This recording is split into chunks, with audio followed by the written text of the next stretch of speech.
السلام علیکم ورحمۃ اللہ وبرکاتہ نحمده ونصلي على رسوله الكريم اما بعد فاعوذ بالله من الشیطان الرجیم بسم اللہ الرحمن الرحیم الا ان اولیاء اللہ لا خوف علیہم ولا هم يحزنون صدق اللہ العظیم۔ ملی دینوں دنیا کی نعمتیں مجھے کیا نہ میرے خدا دیا، ملی دینوں دنیا کی نعمتیں مجھے کیا نہ میرے خدا دیا، مجھے دی غلام اولیاء مجھے عشق خیر الورا دیا۔ معزز سامعین کرام، بنے آپ کے سامنے بھی خطبہ معصومہ کے بعد قرآن کریم کی آیت کریمہ کی تلاوت کی۔ کچھ عرض کرنے سے پہلے ہم اور آپ سب مل کر آقا نامدار مدنی تاجدار حضور سرور کائنات صلی اللہ تعالی علیہ وسلم کی بارگاہ گوہر بار میں بابا سے بلند درود پاک کا نذرانہ پیش کیجئے۔ پڑھیے اللہم صلی علی سیدنا شفیعنا قریبنا طبیبنا مولانا محمد مبارک وسلم صلو علیہ صلاۃ و سلام علیک یا رسول اللہ، صلاۃ و سلام علیک یا حبیب اللہ صلی اللہ تعالی علیہ وآلہ وسلم۔ حضرات، رب نے قرآن میں ارشاد فرمایا الا ان اولیاء اللہ لا خوف علیہم ولا هم يحزنون،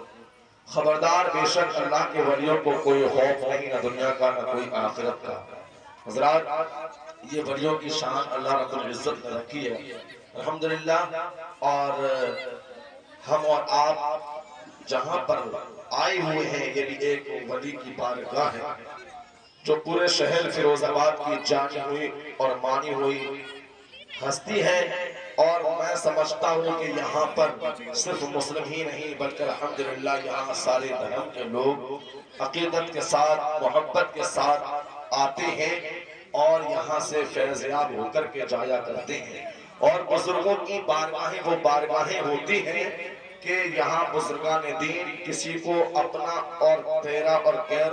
یہ نہیں کرتے ہیں، بلکہ بزرگان دین سب کو اپنایا کرتے ہیں، اور بزرگان دین جو اپنے عقیدت سے بزرگوں کی بارگاہ میں آتا ہے وہ ان کو خوب فیضیاب کیا کرتے ہیں، خوب مالا مال کیا کرتے ہیں۔ یہاں سے الحمدللہ صرف مسلمان ہی نہیں بلکہ ہر دھرم کے لوگ جو عقیدت سے جو محبت سے جو یہاں آتے ہیں، میں سمجھتا ہوں کہ وہ اپنی مرادیں پوری کرا کر کے لے کر کے جاتے ہیں۔ حضرات، ہمارے اور آپ کے ذہن میں یہ تمام باتیں رہتی ہیں کہ آخر کار بزرگوں کی بارگاہوں میں آنا اور پھر ان کے مزاروں پر آ کر کے ان سے مانگنا یہ کیسے جائز ہو سکتا ہے، اور ان کی قبر انور سے رحمتیں کیسے برس سکتی ہیں، اللہ ان کی قبروں سے اور ان بزرگوں کے سبب سے ہم پر کرم کیسے فرما سکتا ہے۔ حضرات، وقت کی قلت ہے، بس مجھے ایک یاد آ رہی ہے، وہ پورا واقعہ نہیں، بس میں آپ کو مختصر اور صرف لفظوں میں اور آپ کو جملوں میں بتاتا چلوں، وہ یہ کہ جب حضرت مریم رضی اللہ تعالیٰ عنہ جس جگہ رہ کر کے اللہ رب العزت کی عبادت کرتی تھی جن کو کہا جاتا ہے کہ محراب مریم، تو حضرت مریم رضی اللہ تعالیٰ عنہ کے لیے حضرت زکریا نے ایک جگہ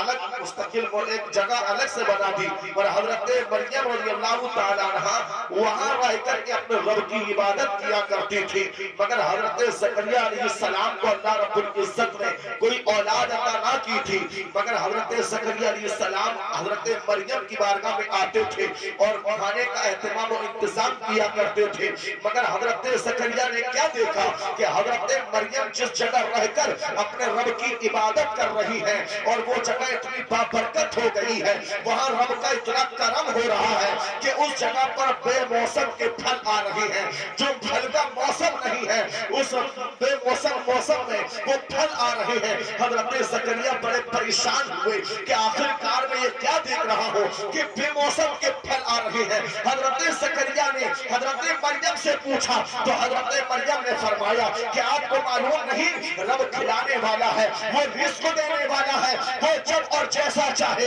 ویسا رزق اپنے بندوں تک پہنچا سکتا ہے۔ حضرت مریم نے فرمایا یہ میرے رب کی عطا ہے کہ وہ اپنا رزق مجھ تک پہنچا رہا ہے۔ حضرت زکریا نے جب یہ سن لیا تو سمجھ گئے کہ حضرت مریم کی عبادت کرنے کی جگہ یہ اتنی بابرکت ہو گئی ہے کہ اللہ اس جگہ پر بے موسم میں پھل عطا کر رہا ہے، تو پھر حضرت زکریا نے اپنے بڑھاپے کی عمر میں رب کی بارگاہ میں ہاتھوں کو اٹھا کر یہ رب سے دعا فرمائی تھی، پروردگار عالم میں تیری بارگاہ میں دعا کرتا ہوں، اے مولا یہ حضرت مریم کی عبادت کی جگہ کی صدقے میں اس کے سبب سے یہ اللہ مجھے اولاد عطا فرما دے۔ حضرت زکریا کی اللہ رب العزت نے حضرت مریم کی عبادت گاہ کی سبب سے اللہ نے دعا قبول فرمائی اور ایک اولاد سے نواز دیا۔ تو بلا شبہ مجھے کہنے دیجئے کہ جب کوئی اللہ والا یا اللہ والی کسی جگہ پر بیٹھ کر کے اپنے رب کا عبادت اپنے رب کی عبادت کر لے، اپنے رب کا ذکر کر لے، تو اس جگہ میں اتنی برکت آ جاتی ہے کہ اس جگہ پر بے موسم کے پھل آتے ہیں اور اس جگہ کی برکت سے اللہ دعاؤں کو قبول فرماتا ہے۔ بلا شبہ کہہ لینا دیجئے کہ جب اللہ والا زمین کے اوپر رب کی عبادت کرے تو رب بے موسم کے پھل دے، تو کوئی اللہ والا زمین کے اندر اپنے مزار میں آرام فرما رہا ہو تو رب اس کے سبب سے دنیا کی دعاؤں کو قبول کیوں نہ فرمائے گا؟ نعرہ تکبیر، نعرہ رسالت، علماء اہل سنت، نعرہ تکبیر، نعرہ رسالت۔ حضرات تو یہ بزرگوں کی بارگاہیں ہیں،